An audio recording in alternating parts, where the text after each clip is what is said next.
بسم الله الرحمن الرحيم لا حول ولا قوة إلا بالله العلي العظيم الحمد لله رب العالمين وصلى الله على سيدنا محمد وآله الطيبين الطاهرين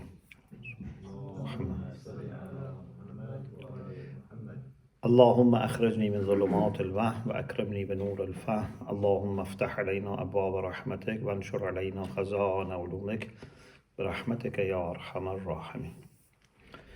After completing our study of Islamic Plan for Life, we study some jurisprudential issues, and today, inshallah, or tonight, we talk about prostration over turba or something from earth. There are good materials here. Some of them are available in English also, but some are only in Arabic. The late Ayatollah Sheikh Muhammad Hussein Kashif al-Ghita, who died in 1373 after Hijrah, he has a book, Al-Ard wa Turbatul Husayniyah. It's end of the article, if you can go before the bibliography, before the footnotes. So Al-Ard wa Turbatul Husayniyah. He has a book about the earth and turba of Imam Hussein alayhi salam. Allama Amini, the author of Al-Ghadir, who died in 1390, he also has a kind of essay or book on this topic. Ayatollah Ahmadi Mianaji rahmatullah alayh, who was one of my teachers, he also has a book called As-Sujudu ala al-Ard, prostration on the earth. So Ayatollah Subhani, Ja'far Subhani, also has different texts on this, and what I am using tonight and you see on the screen is actually by Ayatollah Ja'far Subhani hafadhahullah. So, you know, a very important part of Salat is sajda. Not only it is wajib, but it is also rukn. Yeah, because some of the wajibat are rukn, means they are pillars. And if someone misses them even by mistake, then the salat can be, void. But some wajibat which are not rukn, if someone unintentionally misses them, they won't make salat void. So sajda is wajib and rukn. There is a difference between the school of Ahlul Bayt alayhimus salam and other schools of Islam with respect to the material on which we are supposed to do sajda. No one disagrees about sajda, and no one says we do sajda for anyone other than Allah subhanahu wa ta'ala. Yeah? But the question is about the material on which during salat we must do sajda. If you want to use Arabic prepositions, so there are two things. As-sajda le and as-sajda ala. As-sujud le or as-sujud ala. Lam means for. So, for whom we do sajda? For Allah. But on what we do sajda? Here there is disagreement. Unfortunately, some people want to take this to the level of saying that the disagreement about whether we should do sajda for Allah only or for this, for example, turba, but Shia are not doing sajda for this. This is not our masjud. It's not our God. Na'udhu billah.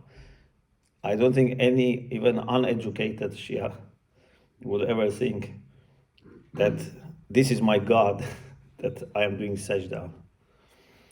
The only question is it permissible? And please look at the question to see that the position of the Shia is actually something that everyone should welcome. Because the question is, can we do sajda on everything, or there are limits?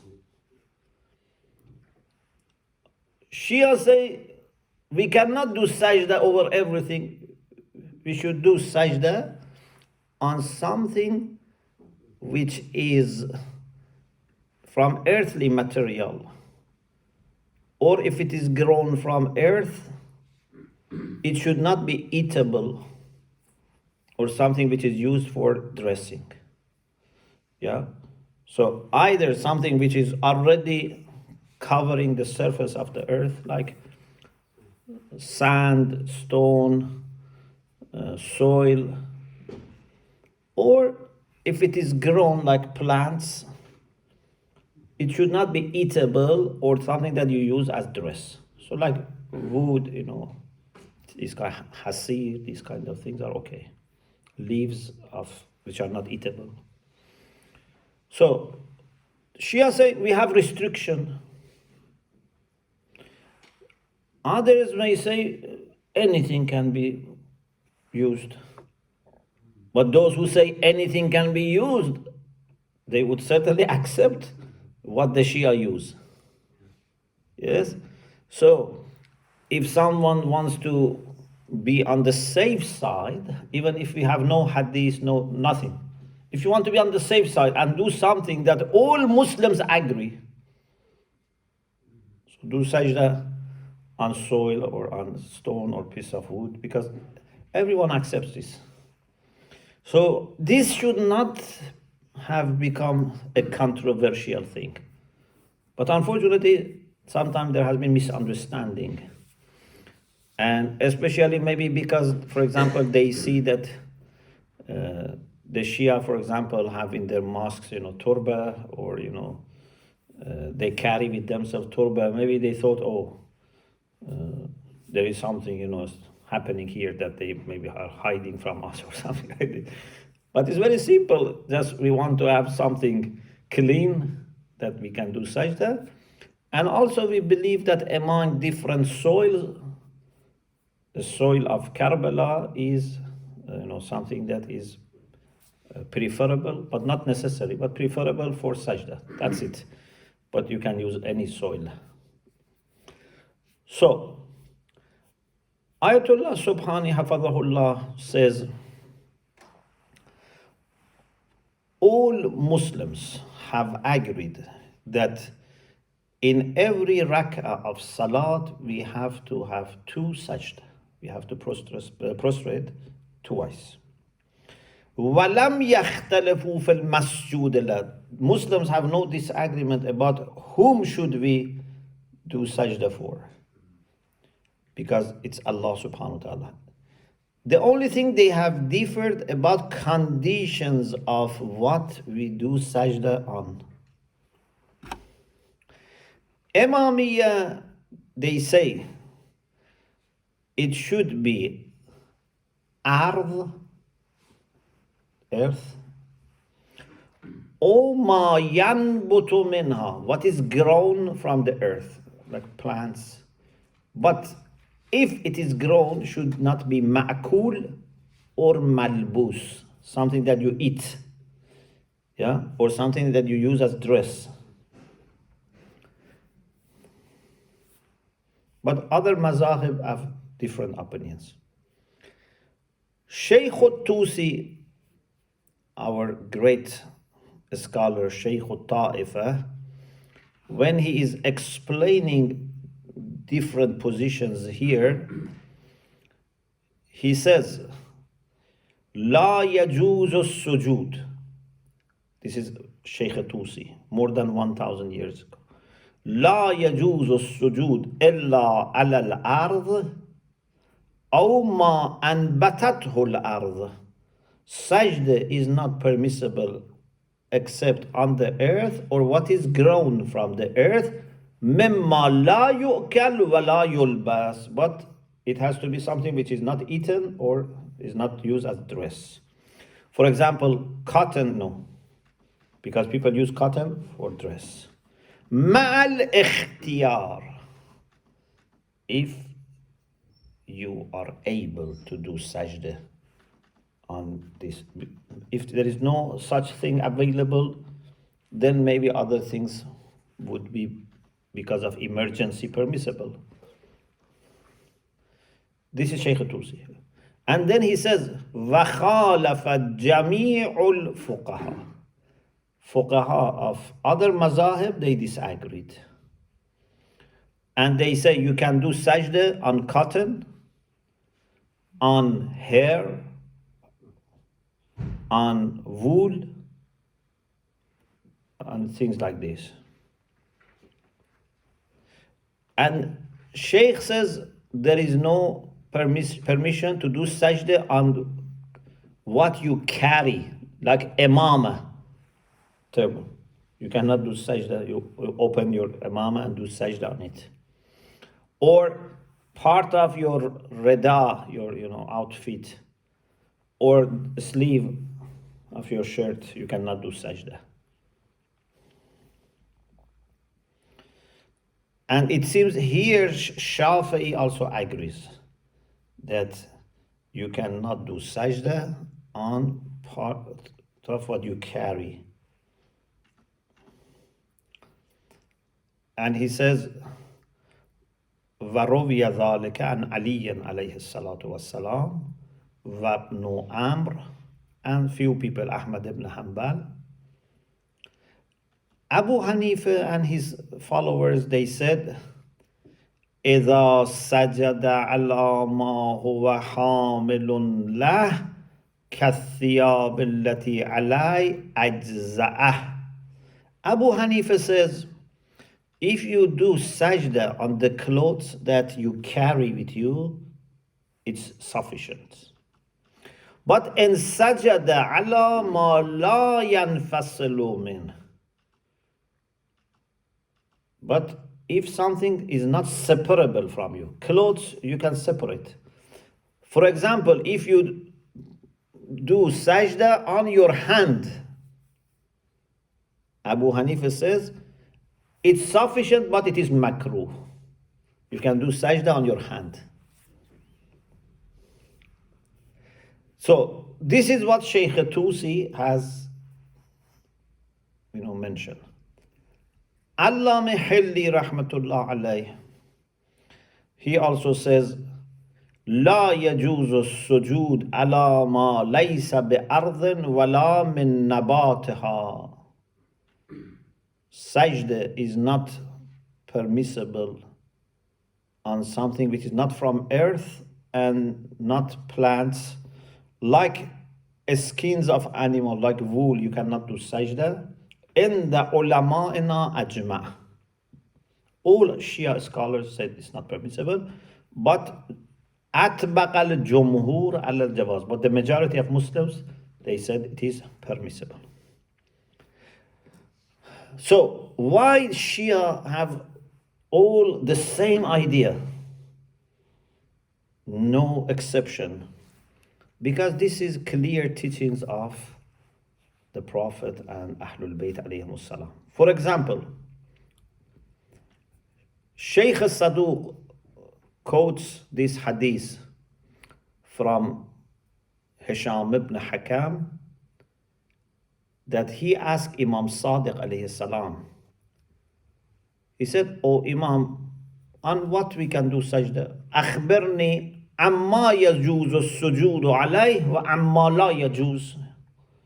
On what sajda is permissible and what it is not permissible.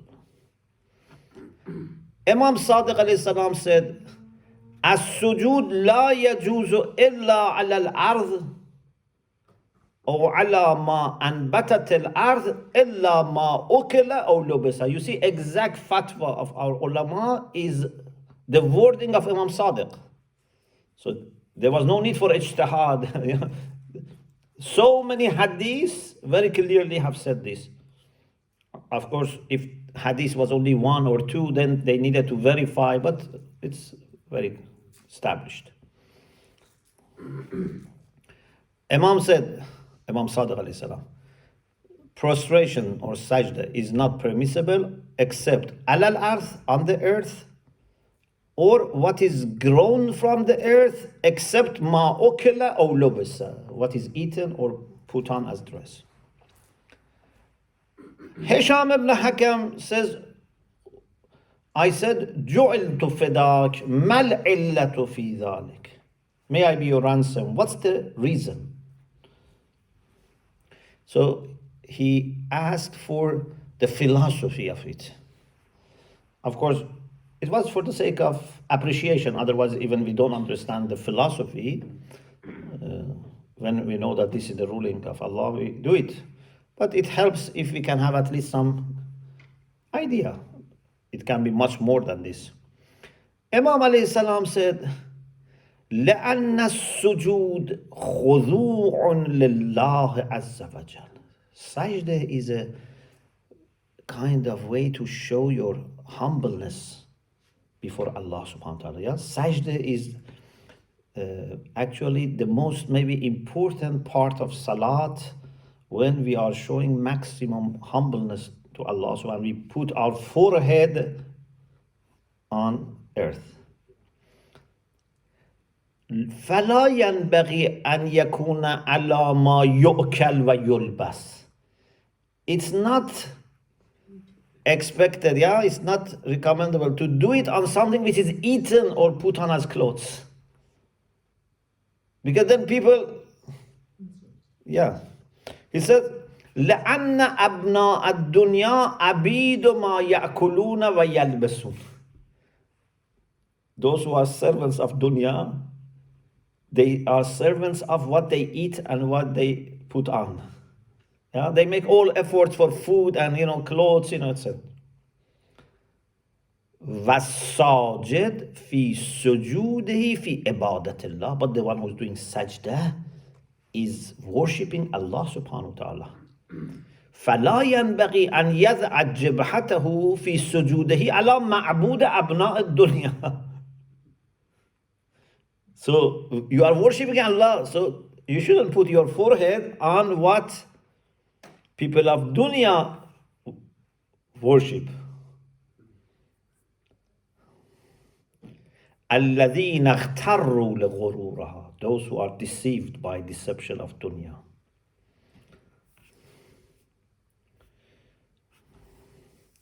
So the position of the Shia is what is mentioned in the teachings of Ahlul Bayt clearly, and also it's something that is compatible with, I think the battery finished there, something which is compatible with precaution.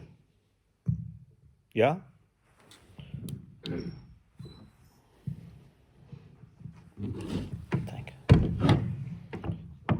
So the position of the Shia is compatible with ihtiyat and also teachings of Ahlul Bayt alayhimus salam.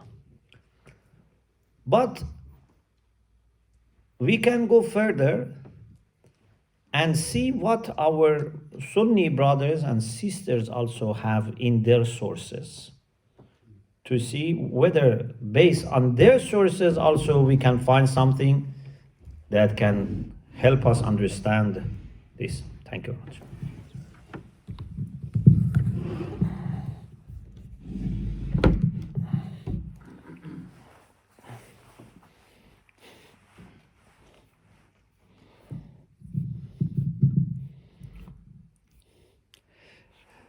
When we study the hadith in Sunni collections of hadith and put them together, we find that there are different sets of hadith.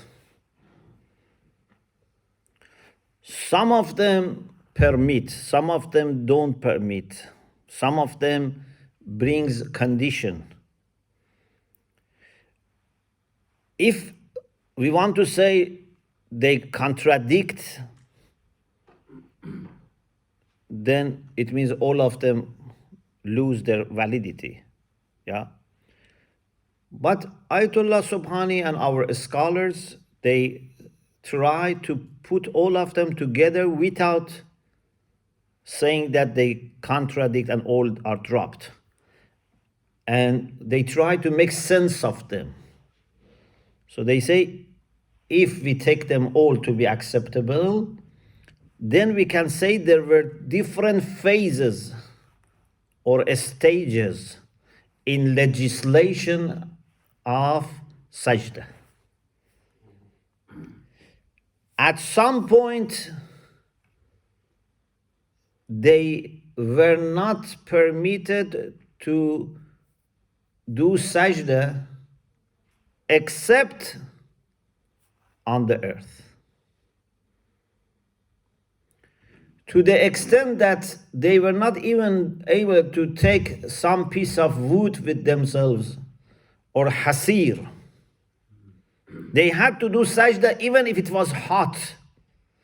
Because there are hadiths that they were, saying that it was very hot and we had to take some sand in our hand and make it cool and do sajda. If it was permissible to use a piece of wood or have a piece of stone in their pocket and do sajda, why they had to do sajda on such hot things? I'm talking about hadith in Sunni sources. Then in some hadith says that you can do sajda on certain things like leaves and hasir, etc.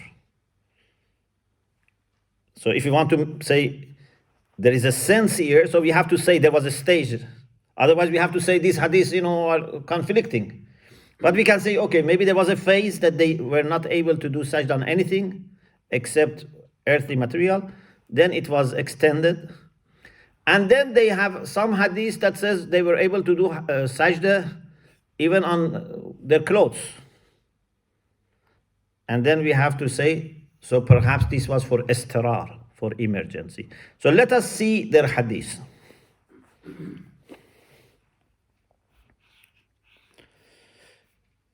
The first phase, sajda ala al-ard, only sajda on the earth. Sunni and Shia have narrated this hadith that Rasulullah sallallahu alaihi wasallam said, "Ju'ilat liyal ardu masjidan wa tahura." This is a famous hadith. The Prophet said, "Earth has been made for me a place of sajda and tahur." Masjid means we can do sajda everywhere in the world. And also we can use earth for tayammum, is tahur. Yeah, water is tahur, and earthly materials also we can use as tahur for tayammum. In addition to this hadith, we have other hadiths that our Sunni brothers have. For example, there is a hadith they have from Jabir ibn Abdullah al-Ansari. He says, the same Jabir that in Arba'in, went to Karbala. He was companion of the Prophet up to Imam Baqir alayhi salam. He conveyed the salam of Prophet to Imam Baqir. He says, "Kuntu usalli ma'an nabi al-dhuhr." Do you have it on the screen? Hadith number 2. Kuntu usalli ma'an nabi al-dhuhr. He says, I was saying the prayer of Zuhr with the Prophet. فَآخُذُ قَبْضَةً مِنَ الْحِصَى. I was taking a handhold of sands. Hissa means a small stone. Like, in Jamarat. Yeah. فَأَجْعَلُهَا فِي كَفِّي. I was taking a handhold and keeping in my hand. ثم أحولها إلى الكف الأخرى. From one hand to another hand. Because it was hot. They couldn't hold it, putting from one hand to the other hand till it becomes cold. ثم أذعها لجبيني حتى أسجد عليه من شدة الحر. Then I put it for sajda, I put my jabin, forehead, on it because of very hot weather. شدة الحر, a strong heat. Bayhaqi says, from one of the scholars, Sunni scholars, if sajda was permissible on their clothes, why they didn't do sajda on their clothes? Why they had to suffer so much?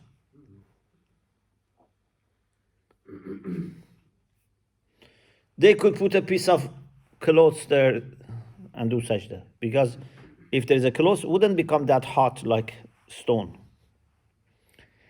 Anas says, كنا مع رسول الله في شدة الحر. He says, we were with the Prophet when it was very hot. فيأخذ أحدنا الحصباء في يده فإذا برد وضعه وسجد عليه. He says, what we used to do is that we were taking these sands, and when it is cool, we put and do sajda.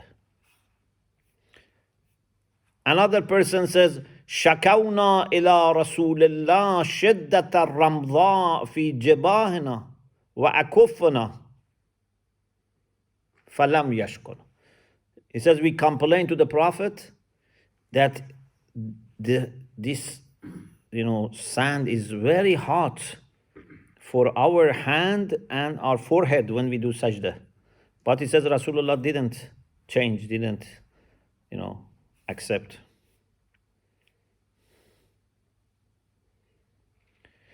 Ibn Athir explains, he says, لما شكوا إليه ما يجدون من ذلك. When they complained to the Prophet about the heat, لم يفسح لهم أن يسجدوا على طرف ثيابهم. Rasulullah didn't give the permission to do sajda on their clothes. So, what do you understand from this? It shows that at least, we have to say there was a time, at least, if you don't say always, there was a time that they had to do sajda only on the earth. We have also other hadiths that help us to understand better this position.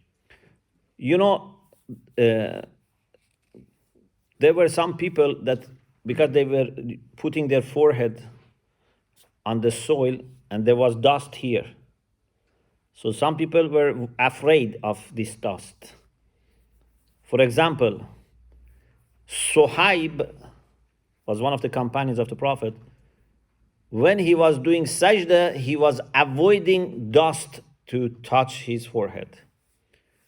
Rasulullah told him, Tarrib from turab. Tarrib wajhaka ya Suhaib. Don't be afraid of your forehead becoming dusted. Lady Salama says, there was a young boy from my family called Aflah. Whenever he was doing sajda, he was blowing first so that there is no dust. And Rasulullah said, Tarrib, means let dust reaches your forehead. Don't, be afraid of that. And there are other hadiths about this. Another thing which supports is a group of hadiths that they were very determined to remove their turban from forehead so that forehead is not covered. If someone brings like this, then they cannot do sajda. So they were asking to keep it up. kana idha sajada rafa'a al-imamata an jabhatihi. When Rasulullah was doing sajda, he was raising, lifting imama, his turban, from his forehead. Or Amir al-Mu'mineen says, kana idha kana ahadukum yusalli falyahsir al-imamata an wajhihi. Sunni also have narrated this. And there are other people. So, if sajda on imama was okay, on clothes was okay, why so much emphasis on lifting your imama, emphasis on, let your forehead be touching the soil? And they were complaining about the heat of the stone and sands. Then there was a second phase in which they were permitted to do sajda on hasir or khumra. Khumur and is a dress, especially, for example, something that women used to use, but it's general. Anas ibn Malik says, if this is, of course, if you want to make sense of this, and we say these hadiths are all, reliable, we can say this is the second stage. Anas ibn Malik says that the Prophet used to do salat on khumrah. Or the Prophet, Ibn Abbas says, kana Nabi yusalli ala al-khumrah. Although there is another possibility that yusalli ala al-khumrah, maybe it's like prayer mat. Because don't say yasjudu. Yusalli ala al-khumrah. Yeah? The previous one was sajda. It said to salli. Yusalli can be like prayer mat, not necessarily doing sajda on that. Many of them can be interpreted another way.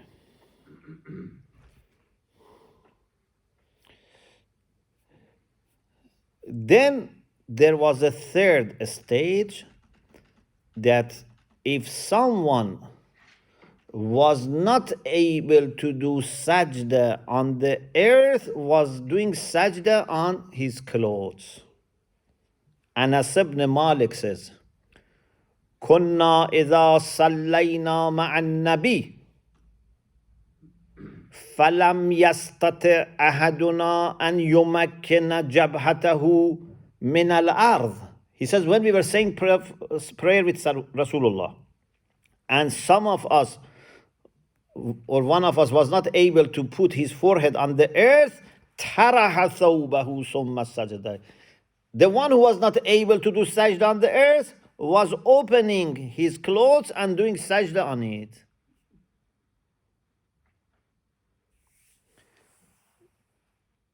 Some of them may say it in a general way, but this one is good because it's giving the detail that this was for emergency. Maybe someone was not able to tolerate the heat. Yeah? So, when we put the hadiths of Shia are consistent. When we put the hadith of our Sunni brothers together, and we see some of them say Rasulullah was not allowing them to do sajda on anything except the earthy material, even if it was burning, it was hot. Some of them say Rasulullah said, let your forehead touch the soil. He was saying you have to lift your imama. And some say he was himself using clothes. They look contradictory. But if we want to make sense, so we have to say maybe there was a gradual process that initially only earthly material, but then, for example, something like hasir, etc., was allowed. And when there was emergency, they could do sajda on the clothes. This is if we want to. But as you see, even according to their hadith, the best option is what? To do sajda on the earthly material. And let your forehead touch the earth. Even if it is dusted, you can after salat remove it. So, we don't understand why some people are so much, perplexed or have difficulty in understanding the Shia position, although the Shia position is very reasonable and is a, consistent, and also something which, even according to their view, is correct. Because no Sunni scholar has said, if you do sajda on the materials that the Shia use, it's batil. So, for example, if a Sunni brother does sajda on turba, does anyone say it's false or is it invalid? No. It's void? No. If they take a piece of stone, a piece of wood, no one says it's bad.